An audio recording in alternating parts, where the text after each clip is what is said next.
Living in town sometimes brings me down. Let me bestow this western blessing and share what I have found. May you always have cows around. Alright, we're out at the farm tonight. It's like 8:30. Let's see, what time is it? 8:37. And it's raining. It's been just a lovely, wonderful Thursday, November 1st, let me tell you. I didn't have to work today, which was alright, because I had to catch up on some stuff.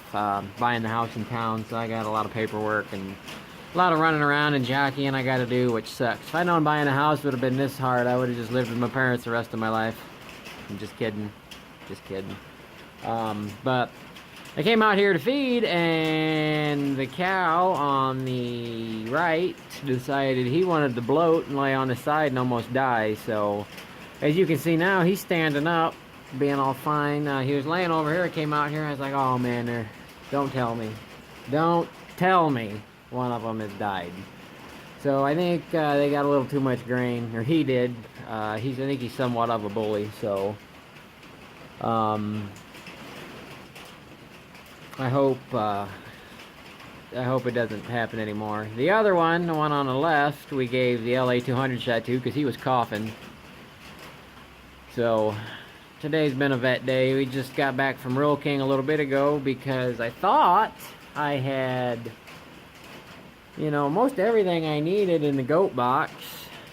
Scalpels, stuff like that, needles, because I called Casey, and the first thing I thought to do was put a couple needles in him to relieve the pressure. Well, I didn't have a needle that was big enough. I have goat needles, not cow needles. So I called her. She was coming out, and I mean, he was severely bloated. He couldn't hardly breathe. It was bad. So I seen where people have cut them open to relieve bloat, and I didn't have a scalpel. So Casey's like, well, you got 2 screwdrivers? Because I've seen people stab screwdrivers into them to pop them open and relieve the pressure. So I had screwdrivers, and before we did that, she's like, well, you got a hose, we'll tube it.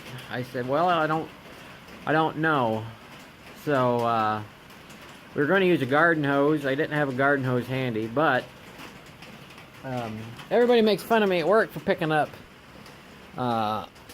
weird stuff like this. We put temperature sensors in these when we're curing concrete, and I just happened to pick a bunch of those up because you can siphon gas with them, you can do this or that and the other thing with them. I had that. I was like, well, let's shove that down his throat. So we shoved that down his throat, and he hacked and coughed and let out a belch and got up, and away he went. And he's still walking a little funny because, you know, he's been deprived of oxygen for a little while. So that was a near miss. They're going to be on a hay diet for a couple days. He's got frothy bloat, which they get from grain most of the time. So they're going to be on a little bit of a hay diet only. And try not to overfeed him. I'll have to watch him so he doesn't bully his way to eating all the grain.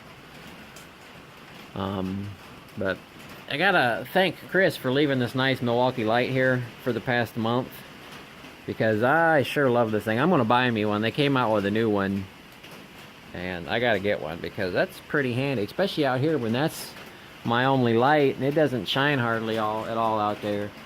And this sucker lights it up. I mean, you can tilt it up and it'll shine a light over the whole barn, but then if I want to, I can direct spotlight it. I can change how bright I want it and everything. So definitely gonna have to get one of those. And these things go up super high.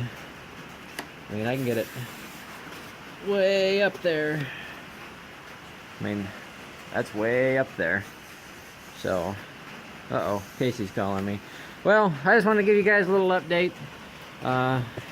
You guys need to encourage Casey to go to vet school because I think she'd be a good one. So anyways, let me answer her call. I'll catch you guys later.